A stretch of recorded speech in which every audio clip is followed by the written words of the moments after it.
మేము రెడీ.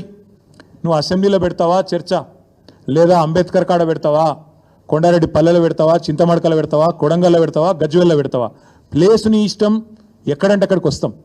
కానీ నువ్వు తప్పించుకపోయే బాబత్ మాకు తెలుసు. నువ్వు గ్యారంటీ ఏం చేస్తావు? ఈయనకి ఏంటంటే అలవాటు, బురద చల్తాడు, అవతల పడతాడు, ఇట్లా చల్తాడు, ఏదో మాట అంటే డైలాగే నేను ఎక్కడన్నా అని మళ్ళీ పోతాడు. ఆయననే చెప్పిండి, నిన్న కేసీఆర్ వస్తాడా కేటీఆర్ వస్తాడా అన్నాడు. మరి నేను వస్తా అంటున్నా, నీకు దమ్ముంటే రా, లేదంటే ఇంకొక ప్రతిపాదన 8 తారీఖు నాడు, ఇలా 5 తారీఖు, ఎందుకంటే ముఖ్యమంత్రి గారికి ప్రిపేర్ అయ్యేందుకు టైం పడుతుంది. 8 తారీఖు నాడు 11 గంటలకు మేమందరం వస్తాం, సోమాజిగూడ ప్రెస్ క్లబ్ రా, నీకు కుర్చీ చేసి పెడతాం. నీ కార్యకర్తలతో సహా వస్తావా, నీ ఎమ్మెల్యేలతో సహా వస్తావా, వాళ్ళు ఎంతమంది వస్తారో చెప్తే వాళ్ళకు కూడా ఇంతజాం చేస్తాం. ఛాయ్ బిస్కెట్ కూడా మా సోమాజిగూడ ప్రెస్ సోదరులను అడిగి అది కూడా ఏర్పాటు చేస్తాం. సోమాజిగూడలో ప్రెస్ క్లబ్లో 11 గంటలకు 8 తారీఖు నాడు నేను రెడీగా ఉంటా. నువ్వు వస్తావా రావా నీ ఇష్టం, నువ్వే ఛాలెంజ్ ఇస్తున్నావు, రావాలని కోరుతున్నా. వస్తే సంతోషం, మీడియా ముందే చర్చిద్దాం, నీళ్ళకు నీళ్ళు పాలకు పాలు. ఇంకొక మాట కూడా నేను చెప్తా ఉన్నా, ఇవాళ మా రైతన్నలు కూడా వినాలని చెప్పి కూడా కోరుతా ఉన్నా. వాస్తవం ఏంది, ఈరోజు సిగ్గు లేకుండా ఈ ముఖ్యమంత్రి రైతు బంద్ వేసినా పండుగ చేసుకోండి అంటుండు. మొన్ననే మా ప్రశాంత్ రెడ్డి గారు, జగదీష్ రెడ్డి గారు ఇక్కడ చెప్పినారు, మేము ఒకసారి వేయలేదు, 11 సార్లు మొత్తం 73,000 కోట్ల రూపాయలు రైతుల ఖాతాల్లో వేసినాం. కానీ ఎన్నడూ గింత హడావుడి, గింత ఆర్భాటం అయితే చేయలేదు. ఒక్కసారి వేసి 4 పంటలకు గాను ఒక్క పంటకేసి దానికే పండుగ చేసుకోకండి అంటున్నాడు. వాస్తవం ఏంది అసలు? ఇవాళ రైతులకు ఎగ్గొట్టిందంతా, యాక్చువల్గా ఇచ్చిందంతా రేవంత్ రెడ్డి ప్రభుత్వం. మీరు చెప్పింది ఏంది అసలు, ఇచ్చింది ఏంది? మీరు చెప్పింది ఏంది? రైతు భరోసా ఎకరానికి 15,000 ఇస్తామని చెప్పినావు నువ్వు. కేసీఆర్ 10,000 ఇస్తున్నాడు బిచ్చమేసినట్టు, నేను 15,000 ఇస్తా అన్నావు. కేసీఆర్ 2 పంటలకు ఇస్తున్నాడు, నేను 3 పంటలకు ఇస్తా అన్నావు. ఇవాళ ఏం చేస్తున్నావు మరి? ఇచ్చినావా ఎక్కడైనా 15,000? అసలు రైతు భరోసా పేరుకు అర్థం ఉందా, తాత్పర్యం ఉందా? ఇంకొక మాట కూడా అడుగుతా ఉన్నా రేవంత్ రెడ్డిని నేను, నువ్వే కదా ఉత్తరం రాస్తే కౌలు రైతులకు 22 లక్షల మంది కౌలు రైతులకు ఉత్తరం రాసిండి మొగోడు. మీ అందరికీ నేను రాగానే ఇస్తా, ఇచ్చేస్తూనే ఉన్నా, వస్తూనే ఉన్నా, ఇస్తా అని చెప్పి రెచ్చగొట్టిండు. ఇవాళ అసలు రైతులకు ఎగ్గొట్టింది, పట్టదారులకు ఎగ్గొట్టింది ఈ 4 పంటలు కలిపి 24,000 కోట్లు, కౌలు రైతులకు ఎగ్గొట్టింది 15,000 కోట్లు. మొత్తం కలిపితే ఈ ప్రభుత్వం ఒక్క రైతు బంధులనే ఎగ్గొట్టింది 39,000 కోట్లు. ఎట్లా లెక్క అంటారా మీరు? ఆ లెక్క కూడా నేను తీసుకొచ్చినా, మీరు చూసుకోవచ్చు. ఒక్కొక్క ఎకరానికి ఎంత ఎగ్గొట్టిండు, మొత్తం కలిపి 39,000 కోట్లు ఎగ్గొట్టిండు ఒక రైతు బంధుల్నే. ఇక రైతు రుణమాఫీ తీసుకుంటే అక్కడ దాదాపు 38,000 కోట్లు ఎగ్గొట్టిండు. 50,000 కోట్ల లెక్కను 12,000కు రౌండ్ ఆఫ్ చేసి ఆడొక 38,000 కోట్లు ఎగ్గొట్టిండు. రైతు బంధులో ఇంకో 39,000 కోట్లు ఎగ్గొట్టిండు. ఎట్లా అంటారా? 2023-24 రబీలో ఒక్కొక్క ఎకరానికి ఆనాడు 2,500 ఎగ్గొట్టిండు, 5,000 ఇచ్చి చేతులు దులుపుకున్నాడు. అప్పుడే ఎలక్షన్ అయిందన్నాడు. అప్పుడు కేసీఆర్ గారు పెట్టిన 7,500 కోట్లు ఇచ్చిండు. ఇచ్చి 2,500 ఎకరానికి అప్పుడే ఎగ్గొట్టిండు. తర్వాత ఒక పంట అయితే మొత్తానికి ఎగ్గొట్టిండు. ఎందుకంటే కేసీఆర్ ఏమో నాట్లు వచ్చినప్పుడు వేసేది, నాట్లు వేసేటప్పుడు రైతు బంధు వేసేది, ఈయన ఓట్లు వేసేటప్పుడే వేస్తాడు, తర్వాత వేయడు. మా రైతు సోదరులకు నేను చెప్తున్నా, మళ్ళీ ఓట్లు దాటినాయంటే తర్వాత రైతు బంధు ఉండదు. దానికి రైతు బంధుకు రామ్ మర్చిపోండి. రేవంత్ రెడ్డి గారి ప్రభుత్వం రైతు బంధును ఎగ్గొడుతుంది, ఏదో ఒకటి చెప్పి తప్పించుకుంటుంది. ఈ 2024-25లో ఆనాడు మొత్తం 23-24 వానాకాలంలో రబీల్నేమో 5,000 ఇచ్చిండు, మొత్తం 23-24 వానాకాలం ఏమో మొత్తానికి ఎగ్గొట్టిండు 7,500. అటెనక 2024-25 దానిలో కూడా మొత్తం ఎగ్గొట్టిండు 7,500. మొన్న మళ్ళీ 1,500. అంటే మొత్తం కలిపితే ఒక్కొక్క ఎకరానికి 19,000 బాకీ రేవంత్ రెడ్డి ప్రభుత్వం ఒక రైతు బంధుకి. అంటే మొత్తం కలిపితే 1,52,00,000 ఎకరాలకు తీస్తే లెక్క మొత్తం కలిపి ఇప్పుడు నేను చెప్పిన 39,000 కోట్ల రూపాయలు ఎగ్గొట్టింది కాంగ్రెస్ ప్రభుత్వం. టోటల్గా అన్నదాతకు సున్నం పెట్టింది కాంగ్రెస్ ప్రభుత్వం. అట్లాగే ఇక ఆయన చెప్పిన మాటలు, ఎవరు రాహుల్ గాంధీ రుణమాఫీ అన్నాడు, ఏకకాలంలో చేస్తామన్నాడు, డైలాగులు తొడలు కొట్టుడు, మెడలు కొట్టుడు, ఉరుకుని తెచ్చుకోండి, నేను వస్తూనే ఉన్నా వేస్తూనే ఉన్నా అన్నాడు. 49,500 కోట్లను కుదించి కేవలం దాన్ని రౌండ్ ఆఫ్ చేసి ఆఖరికి ఇవాళ 20,000 కోట్లు చేసినామని బయట చెప్తారు. నిజానికి ఇచ్చింది మాత్రం ఇప్పటికి 12,000 కోట్లు మాత్రమే, అక్కడ ఎగ్గొట్టిండు. ఈరోజు రాష్ట్రంలో ఉండే నిరుద్యోగులు ఇంకా పెద్ద జోకు, 60,000 తలకాయలు లెక్క పెడతారట. మందికి పుట్టిన బిడ్డలు మా బిడ్డలు అని చెప్పుకునే బాపతు. కేసీఆర్ గారు ఇచ్చిన ఉద్యోగాలు, కేసీఆర్ గారి ప్రభుత్వంలో ప్రారంభమైన నియామకాలు, నీ టైంకి వచ్చే వరకు కాగితం ఇచ్చే మోకా నీకు దొరికితే దాన్ని పట్టుకొని నేను ఇచ్చిన ఉద్యోగాలంటే సిగ్గుందా అని అడుగుతా ఉన్నాం. వస్తావా అశోక్ నగర్కి చర్చకి? అశోక్ నగర్లో పెడదామా, వస్తావా?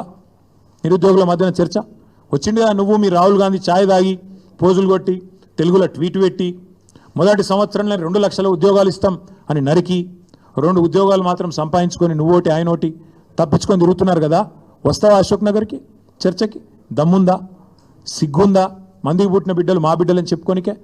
ఈ మాట ఎందుకంటున్నా అంటే ఇవాళ తెలంగాణలోని ప్రతి వర్గం నీ మోసాన్ని అర్థం చేసుకున్నది. ఇవాళ మా మహిళా తల్లులు 1 కోటి మందిని కోటీశ్వరులను చేస్తాను డైలాగులు కొడుతున్నావు కదా. నువ్వు కోటీశ్వరులను చేసినేమో కానీ వాళ్ళకి 2,500 ఇస్తే చాలని చెప్పి వాళ్ళు ఎదురు చూస్తూ ఉన్నారు. 100 రోజులు ఇస్తా అన్నావు. 1,68,00,000 మంది ఆడబిడ్డలు ఎదురు చూస్తూ ఉన్నారు. 18 ఏళ్ళు నిండిన ఆడబిడ్డలు జనాభా లెక్కల ప్రకారం మన ఓటర్ సంఖ్య ప్రకారం 1,68,00,000 మంది ఉన్నారు. వాళ్ళందరూ ఎదురు చూస్తున్నారు ఎప్పుడు వస్తుంది 2,500 మహాలక్ష్మి అని. మా తమ్ముళ్ళు ఎదురు చూస్తున్నారు, మా చెల్లెలు ఎదురు చూస్తున్నారు. నువ్వు ఇస్తానన్న స్కూటీలేవి, నువ్వు ఇస్తానన్న నిరుద్యోగ భృతి ఏది, నువ్వు సంవత్సరంలో నింపుతానన్న 2 లక్షల ఉద్యోగాలు ఏవి, వాళ్ళు ఎదురు చూస్తూ ఉన్నారు.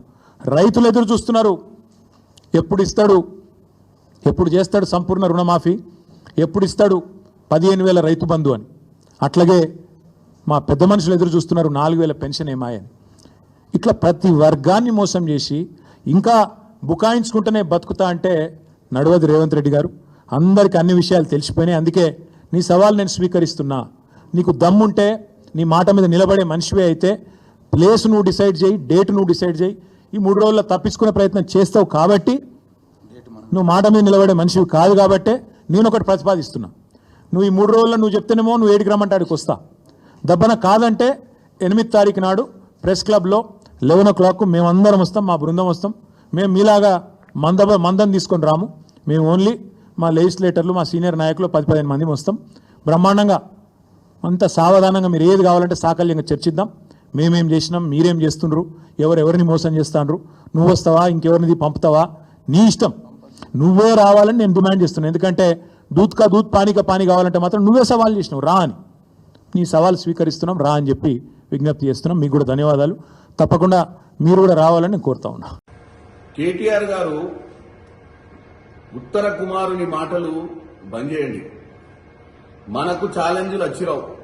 గతంలో కూడా ఛాలెంజ్లు చేసిన సందర్భాలు ఉన్నాయి, మనం తప్పించుకోపోయినటువంటి సందర్భాలు కూడా ఉన్నాయి. ఒకసారి గుర్తు చేయమంటారా? ఇగో ఒకసారి వినండి మీరే. నేను ఈ వైట్ ఛాలెంజ్ లో మొదట నిపుణుల దగ్గరకు వచ్చి నేను అడిగిన అవసరమైన శాంపిల్స్ అన్ని నేను ఇస్తా. ఇచ్చిన తర్వాత నేను ఛాలెంజ్ విసురుతో ఇద్దరికి. ఆ ఇద్దరు కేటీఆర్ గారు, విశ్వేశ్వర రెడ్డి చేవెళ్ళ ఎక్స్ఎంపీ గారు. ఆ తర్వాత వాళ్ళిద్దరు వచ్చి ఈ వైట్ ఛాలెంజ్ స్వీకరించి వాళ్ళు శాంపిల్స్ ఇవ్వాలి. ఈ రకంగా తెలంగాణ రాష్ట్రంలో ఆదర్శంగా యువతకు మనం ముందుండి ఈ డ్రగ్స్ మహమ్మారిన పడకుండా తెలంగాణ సమాజాన్ని, దేశంలో యువతని కాపాడటం. ఏం డ్రగ్స్ ఏం టెస్ట్? డ్రగ్స్ టెస్ట్ నేను కుల్లా అంటున్నా. డ్రగ్స్ కాదు, నా రక్తం తీస్తాడా, నా చర్మం తీసుకోపోదా, ఏం తీసుకోదో తీసుకోమను. ఇక్కడనే ఉంటారా మనం? ఏ డాక్టర్ని తీసుకొస్తాడో, ఏ గుండు కొట్టడానికి తీసుకొస్తాడో తీసుకురమ్మను. నా బొచ్చు ఇస్తా, నా రక్తం ఇస్తా, నా గోళ్ళు ఇస్తా అనుకుందా. ఏం కొన్నాడు కిడ్నీ వాడి కిడ్నీ కూడా ఇస్తా. డ్రగ్స్ విషయంలో ఛాలెంజ్ విసురుతున్నా నేను. కేటీఆర్ గారు గతంలో బొచ్చిస్తా, కిడ్నీలు ఇస్తా, అన్నిస్తా అని చెప్పి తప్పించుకోకపోయినటువంటి సందర్భాలు ఉన్నాయి. మీరు ఇప్పుడు కూడా మీరు ప్రెస్ క్లబ్కు రమ్మని చెప్పి ప్రెస్ క్లబ్కి వచ్చి దూరం అవుతుంది, ఈ జూబ్లీహిల్స్ క్లబ్కి రా, ఇక్కడ సినిమా వాళ్ళది ఒకటి ఉంది, గెస్ట్ హౌస్ ఆడికి రా అంటే వచ్చే పరిస్థితి ఉండదు ప్రభుత్వాన్ని. ఇవాళ ప్రజలు గెలిపించుకున్నటువంటి ప్రభుత్వం మీ 10 ఏళ్ల సంసారం సరిగ్గా లేదని. ఈ రోజు ప్రజలకు సంవత్సరన్నర పాలనలో రైతు భరోసా వచ్చిందా, రైతు రుణమాఫీ వచ్చిందా, సన్న బియ్యం తింటుర్రా, ఇంద్రం మిల్లులు వచ్చినాయా, 200 యూనిట్ల కరెంట్ వచ్చిందా, 500 రూపాయల సిలిండర్ వచ్చిందా అనేది ప్రజలు చెప్తారు. ఇంకోటి, నువ్వు ఈ రోజు ప్రభుత్వాన్ని ఛాలెంజ్ చేసే స్థాయి గాని, స్తోమత గాని, అర్హత గాని నీకు లేవు. మీ నాయన ప్రతిపక్ష హోదాలో ఉండి అసెంబ్లీకి వచ్చిన దాఖలాలు లేవు. పొయ్యి మీ నాయనను ఫామ్ హౌస్ లో కూర్చున్న మీ నాయనను బతిలాడుకొని తీసుకొచ్చి చర్చలలో కూర్చోబెట్టు, తెలంగాణ ప్రజల ముందు ఈ సంవత్సరాల పాలన గురించి చర్చ చేయొచ్చు. లేదా నీ ఇంట్లో నీకు ఎట్లాగో నీ అర్హత ఏందో నీ ఇంట్లో మా అందరికి తెలుసు. నిన్ను లెక్క పెట్టే పరిస్థితి లేదు నీ కుటుంబ సభ్యులు.